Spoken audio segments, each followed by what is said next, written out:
જ્યારે સંકલ્પ કોઈ પરિવાર કરતો હોય ને તો શાસ્ત્ર કહે છે સંકલ્પ માત્રથી પિતૃઓના મોક્ષ થઈ જતા હોય છે. સંકલ્પ માત્રથી કથા પિતૃઓના મોક્ષ થાય અને સ્વર્ગે ગતોપી પિતરોપી ધન્ય. અને જ્યારે કથા થાય ને ત્યારે સ્વર્ગમાં રહેલાના પિતરો ધન્યતા અનુભવે. ધન્ય અમારા પરિવારને, ધન્ય અમારા વંશજોને જેણે આવી સુંદર કથા કરી છે, અમારા મોક્ષ માટે જે પ્રયત્ન કરી રહ્યા છે.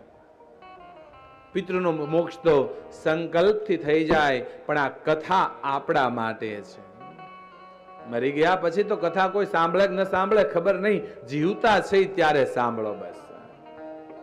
આવી સુંદર શ્રીમદ ભાગવત કથા અહીંયાથી મંગલ પ્રારંભ થઈ રહ્યો છે ત્યારે, અને આ સત્યમ પરિવાર યુવાનો બધા દોડી દોડીને એવું સુંદર વ્યવસ્થા, બધા એને સોશિયલ મીડિયાથી રૂબરૂ ફિઝિકલી એને પત્રિકા આપી, અનેક રીતે ફોન કરી બધાને આમંત્રિત કર્યા જ છે. તેમ છતાંય કદાચ કોઈ સુધી આમંત્રણ ન પહોંચ્યું હોય, આ લાઈવના માધ્યમથી, સર્વેશ્વર ગૌધામ યુટ્યુબ ચેનલના માધ્યમથી, લક્ષ કર્તવ્ય શિક્ષા ટીવીના માધ્યમથી જે પણ કથા સાંભળતા હોય, નજીકમાં હોવ, સુરતના હોવ, તો આપને આ કથા સાંભળવા માટે આ મા કામધેનુના સાનિધ્યમાં આ ધર્મદેવ ફાર્મમાં આવવા માટે હાર્દિક આમંત્રણ આપું છું. બધાને આ આમંત્રણ છે જ, તેમ છતાંય કોઈના સુધી કથાનું આમંત્રણ ન પહોંચ્યું હોય તો અહીંયાથી આ વ્યાસપીઠ પરથી આપ સર્વને કથા શ્રવણ માટે આમંત્રણ આપું. આ કથા કેવલ ને કેવલ આપણા જીવન પરિવર્તન માટે થાય છે.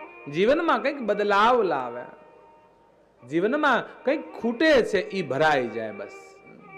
આમ નીતિથી ખાલી તમે વિચારો ને, નથી લાગતું ઘણીવાર ભગવાને બહુ સુખ આપ્યું છે, રૂપિયો બહુ આપ્યો, પત્ની આપી, પુત્ર આપ્યા, પરિવાર આપ્યા, મકાન, દુકાન, ધંધો, પ્રતિષ્ઠા, પદ, બધું ભગવાને આપ્યું, તો હજી જીવનમાં કંઈક ખૂટે છે. આપણને હજી એમ થાય કંઈક ખૂટે છે, કંઈક ખૂટે. શું ખૂટે નથી સમજાતું, અને ખૂટે છે બાપ મારા તમારા જીવનમાં ધર્મ પ્રત્યેની રુચિ ખૂટે છે. બસ ધર્મ સુધી નથી જતા ને, એ ખૂટે છે.